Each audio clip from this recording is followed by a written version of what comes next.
Everyone, हम कर रहे थे हिंदी साहित्य आदिकाल, पहला पाठ कर रहे थे आदिकाल।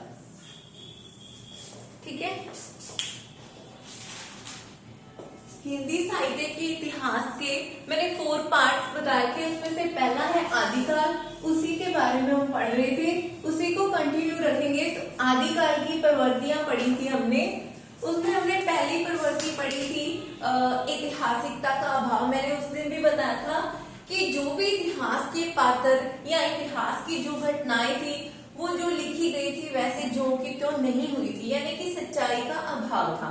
ठीक है, एक मैंने बताया था युद्ध वर्णन में सजीवता, यानी कि जो भी कवि ने बखान किया था युद्ध वर्णन का, वो ऐसा लगता था वो आंखों देखा हाल ही सुना रहा हो। इतने अच्छे ढंग से वो बखान कर रहा था कि ऐसा लग रहा था सामने युद्ध हो रहा है और वो देख देख के उसकी प्रतिक्रिया को बता रहा है। थर्ड पे मैंने बताया था वीर व श्रृंगार रस। मैंने उस दिन बताया था कि वैसे तो सभी रसों का यूज हुआ है आदिकाल में, लेकिन वीर व श्रृंगार रस की बहुत ज्यादा मात्रा में उपयोग हुआ है, क्योंकि युद्ध वर्णन में आप लोग जानते हो कि वीर रस ऑटोमेटिक आ ही जाता है। श्रृंगार रस इसलिए क्योंकि ज्यादातर जो युद्ध होते थे वो राजकुमारियों को से विवाह करने के लिए होते थे, तो राजकुमारियां थी तो उसके अकॉर्डिंग श्रृंगार रस आना स्वाभाविक ही था।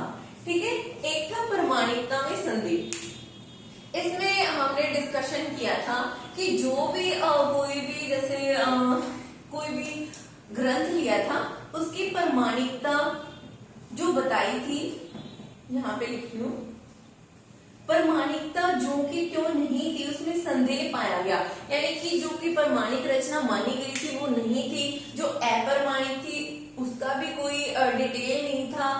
ये कहा गया कि प्रमाणिकता में संदेह पाया गया।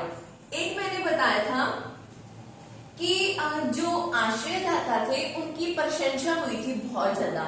आश्रयदाता आप समझते हो, कोई भी जैसे इंस्ट्रूमेंट वादक बजाने वाले किसी राजा के यहाँ अपना आश्रय पाने के लिए कोई भी जॉब लेते हैं, तो वो क्या करते हैं, जिस आश्रयदाता की शरण में वो रहते हैं उसकी तारीफ करते ही रहते हैं। इसीलिए यहाँ पे दिखाया गया था कि आश्रयदाताओं की बहुत सारी प्रशंसा की थी इन्होंने। ठीक है, उससे अगली वाली विशेषता हम यहाँ पे पढ़ रहे हैं। जैसे पहली थी 6वीं संकुचित राष्ट्रीयता। राष्ट्रीयता की भावना का संकुचित होना, यानी कि कमी दर्शाई गई। क्यों? इस काल में वीरता का वर्णन तो बहुत हुआ। वीरता आप जानते हो, हमने भी पढ़ा कि वीरता का बहुत उपयोग हुआ है, क्योंकि युद्ध वर्णन है। युद्ध वर्णन होते होते ऑटोमेटिक है कि वीरता तो आ ही जाएगी, लेकिन राष्ट्रीयता की भावना का अभाव है। ठीक है, उस समय क्या था, जब महावीर एक तो थे महमूद गजनवी 10वीं शताब्दी में, गजनवी 10वीं शताब्दी, और मोहम्मद गोरी ने 12वीं शताब्दी।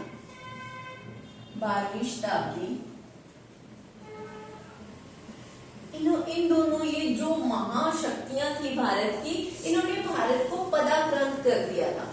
ठीक है, उस टाइम से लेकर संपूर्ण भारत एक जो खंड में विभक्त हो गया, टुकड़ों में बंट गया। छोटे छोटे राज्यों के शासक क्या करने लगे, संघर्षरत रहने लगे, एक दूसरे के ही पक्ष में न होकर उनसे संघर्ष करते रहे। इसलिए जो संपूर्ण भारत है एक राष्ट्र के रूप में देखने का उनमें अभाव पाया गया। क्यों पाया गया? क्योंकि वो आपस में छोटे छोटे जो गुट थे वो लड़ते रहे। लड़ने के क्या कारण, वो एक राष्ट्र के रूप में सामने नहीं आ पाया और राष्ट्रीयता की भावना का उसमें अभाव हो गया। नेक्स्ट पॉइंट देखो, कल्पना की प्रचुरता। कल्पना समझते हो, जैसे कहते हैं ना हवा में उड़ारियां मारना। कल्पना सिर्फ फोकी कल्पना देखना, कल्पना की प्रचुरता। जैसे कि चारण कवि, आदिकाल में मैंने बताया था कौन से कवि हुए हैं, चारण कवि। चारण कवियों की जो रचनाएं थी तथ्य परक न होकर कल्पना प्रधान थी, सिर्फ सोच पर आधारित थी। जैसे मैं सोच लूं अगर मैं प्रधानमंत्री होता तो मैं ये करता, सिर्फ एक कल्पना पर आधारित ठीक है, उनके तथ्य थे, एक रियलिटी नहीं थी, सिर्फ कल्पना परक थी उनकी जो रचनाएं थी। कवियों ने कल्पना का सहारा घटनाओं, जो भी ग्रंथावली में घटनाएं दर्शाई राइटरों ने सॉरी, उन घटनाओं का भी कोई डिटेल नहीं थी। जो उन्होंने डेट्स वगैरह डाली, नामावली, देखो जो नाम थे राइटरों के वो भी, यानी कि जो मान लो युद्ध में ये इन राजाओं ने भाग लिया उनके ये, वो भी गलत पाए गए। और तिथियां, डेट्स वगैरह भी वो भी सही नहीं थी, सभी कुछ कल्पना आधारित था, कोई भी तथ्य आधारित उसमें बात नहीं पाई गई। ये थी आदिकाल की मुख्य प्रवृत्ति। ठीक है, इंपॉर्टेंट है क्योंकि इन्हीं प्रवृत्तियों से क्वेश्चन उठेंगे कि आदिकाल की प्रवृत्तियां कौन सी हैं। 4 ऑप्शन देखिए, आपको एक भक्ति काल की प्रवृत्ति दर्शा दी जाएगी, तो उसमें से आपको चूज करना होगा कि कौन सी आदिकाल की प्रवृत्ति नहीं है। ठीक है, यहाँ पे हमने कर ही लिया कि घटनाएं, नामावली और तिथियां, इनकी जो कि मेन मुख्य बात थी, मुख्य तथ्य थे, उनको भी उन्होंने कल्पना आधारित बना लिया, इसीलिए यहाँ पे कल्पना की प्रचुरता दर्शाई गई है। नेक्स्ट देखो, विविध छंदों का प्रयोग। देखो छंद कौन कौन से यूज किए गए आदिकाल के जो चारण कवि थे, दोहा छंद, गाथा, पदरी, तोमर छंद था, एक था तोटक छंद पाया गया, रोला छंद, ठीक है, एक उलाला छंद पाया गया, साटक भी था, कुंडलियां। ठीक है, इतने सारे छंदों की प्रचुर मात्रा थी, सभी छंद ऑलमोस्ट पाए गए थे। छंदों की विविधता के कारण ही बहुत सारे सभी छंदों का यूज हुआ है, इसी कारण जो चंद्रबरदाई राइटर है ना आदिकाल के, इन्हें छंदों का सम्राट कहा जाता है। ठीक है, यहाँ पे भी क्वेश्चन उठेगा कि छंदों का सम्राट किस इतिहासकार को, किस हिंदी के मुख्य इतिहासकार को माना जाता है, तो वहां पे आप चंद्रबरदाई करोगे। ठीक है, चंद्रबरदाई को छंदों का सम्राट कहा जाता है। और पृथ्वीराज रासो किसकी रचना थी? पृथ्वीराज रासो चंद्रबरदाई की रचना थी, जिसे छंदों का अजायब घर कहा जाता है। Most important line. ठीक है, छंदों की विविधता के कारण चंद्रबरदाई जो हिंदी के जाने माने इतिहासकार थे, उन्हें तो छंदों का सम्राट कहा गया। ठीक है, छंदों का राजा चंद्रबरदाई। उनकी मोस्ट इंपोर्टेंट रचना हुई पृथ्वीराज रासो। याद रखना, जो इनवर्टेड कोमा में लिखा जाता है वो इम्पोर्टेंट चीज को लिखते हैं हम, लेकिन इनवर्टेड कोमा और नीचे लाइन लगाना दोनों गलत हो जाता है। या तो आप लाइन लगाओगे या फिर इनवर्टेड कोमा। पृथ्वीराज रासो को छंदों का अजायब घर कहा जाता है। ठीक है, ये इसकी मुख्य रचना है। नेक्स्ट देखते हैं, डिंगल व पिंगल भाषा का प्रयोग। पूरा लिटरेचर पढ़ेंगे, वहां पे डिंगल और पिंगल भाषा आएंगी। तो आज हम इसे डिटेल से देखते हैं कि डिंगल भाषा किन किन भाषाओं के योग से बनी है। ठीक है, देखो जो डिंगल भाषा है, अपभ्रंश प्लस राजस्थानी। ठीक है, राजस्थानी का पुट देखने को मिला और अपभ्रंश, इन दोनों को जोड़ने से, इन दोनों के सहयोग से कौन सी भाषा का निर्माण हुआ? डिंगल भाषा। ठीक है, अपभ्रंश और राजस्थानी भाषा, इसके योग से बनी डिंगल भाषा, और अपभ्रंश प्लस ब्रज भाषा के योग से बनी पिंगल भाषा। ठीक है, क्योंकि पूरे लिटरेचर में ये दोनों भाषाओं का चलेगा, तालमेल चलेगा, इसीलिए आपको पता होना चाहिए कि अपभ्रंश और राजस्थानी भाषा के मेल से तो डिंगल का विकास हुआ, और अपभ्रंश व ब्रज भाषा के यूज से पिंगल भाषा का निर्माण हुआ। ठीक है, आदिकाल में ये दोनों भाषाओं का मुख्य रूप से उपयोग हुआ है। नेक्स्ट देखो, अलंकारों का स्वाभाविक समावेश। जिस तरह सभी छंदों का यूज हुआ था तो चंद्रवरदाई को छंदों का सम्राट कहा जाने लगा और उसकी जो रचना थी पृथ्वीराज राजा उसे छंदों का अजायब घर कहा जाने लगा। उसी के सेम अकॉर्डिंग देखो अलंकारों का स्वाभाविक उपयोग या समावेश। जो आदिकाल के चारण कवि हुए, चारण कवियों ने मनोभावों को व्यक्त करने के लिए अपने जो मन के अंदर उनके भाव आए उन्हें व्यक्त करने के लिए उन्होंने किसका सहारा लिया? अलंकारों का। अलंकार क्या होते हैं?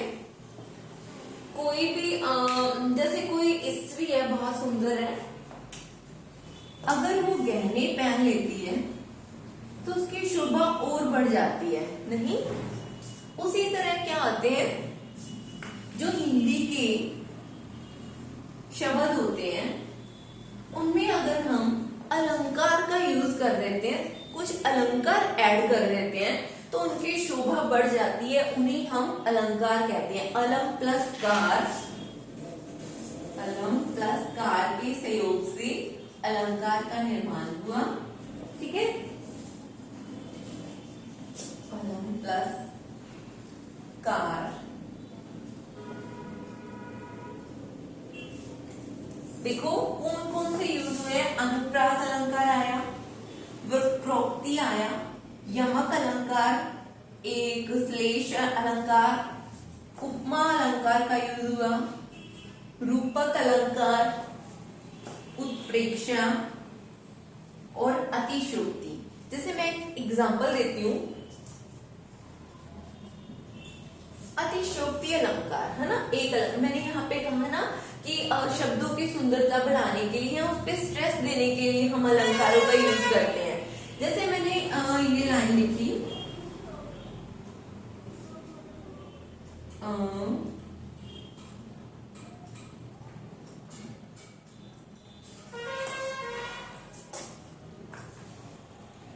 जैसे मैं कहूँ राम ने नदी पार जाना था तो उसने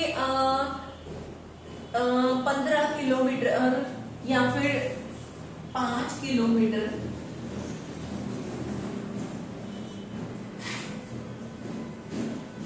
की छलांग लगाकर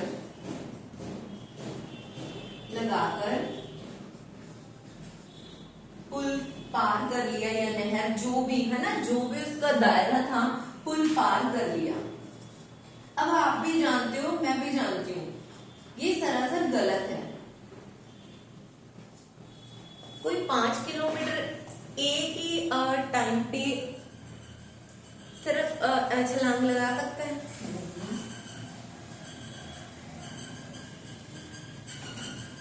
अतिशयोक्ति का मतलब क्या होता है? बहुत ज्यादा बढ़ा चढ़ाकर बात कर ली जानी, जिसपे विश्वास किया ही ना जा सके, तो वो कौन सा अलंकार होता है? अतिशयोक्ति अलंकार। ठीक है, सरासर झूठ। मैंने एक ही टाइम में 5 किलो घी खाया, पता है ये इम्पॉसिबल है। कोई भी ऐसी बातें जो बिल्कुल भी सच्चाई पर आधारित ना हो, बहुत ज्यादा बढ़ा चढ़ाकर मसाला लगाकर बात कही जाए, उसे कहते हैं अतिशयोक्ति। क्लियर? ठीक है, ये तो हमने की आदिकाल की प्रवृत्तियां। जो इससे नेक्स्ट वाला पार्ट है वो हम कल करेंगे। एक बार दोबारा से इन प्रवृत्तियों को देख लेते हैं। एक तो था ऐतिहासिकता का अभाव पाया जाता है। ठीक है, युद्ध वर्णन में सजीवता, यानी कि जैसा वो देख रहा है वैसा का वैसा बखान कर रहा है, इस तरह लगता है राइटर की। ठीक है, सेकंड था, थर्ड क्या था? वीर व श्रृंगार रस की प्रचुरता पाई जाती थी। एक फोर्थ था आश्रयदाताओं की प्रशंसा। ठीक है, एक इसमें पाई गई प्रामाणिकता में संदेह पाया गया था। फिर संकुचित राष्ट्रीयता थी, है ना, राष्ट्रीयता की उतनी मात्रा में अभाव पाया गया जितना कि होना चाहिए था। कल्पना की प्रचुरता, सिर्फ कल्पना पर आधारित तथ्य लिखे गए। विविध छंदों का प्रयोग, सभी छंद यूज किए गए। डिंगल और पिंगल भाषा का यूज किया गया। डिंगल में मैंने बताया अपभ्रंश प्लस राजस्थानी के योग से बनी, और पिंगल के सहयोग के बनी अपभ्रंश और ब्रज भाषा की ओर से। अलंकार, अलंकार सभी अलंकारों का यूज हुआ। अनुप्रास, व्युत्पत्ति, यमक, श्लेष, उपमा, रूपक, उत्प्रेक्षा और अतिशयोक्ति। ठीक है, ये तो थी आदिकाल की प्रवृत्तियां। इससे नेक्स्ट पार्ट हम कल वाले सेशन में करेंगे। तब तक के लिए थैंक यू।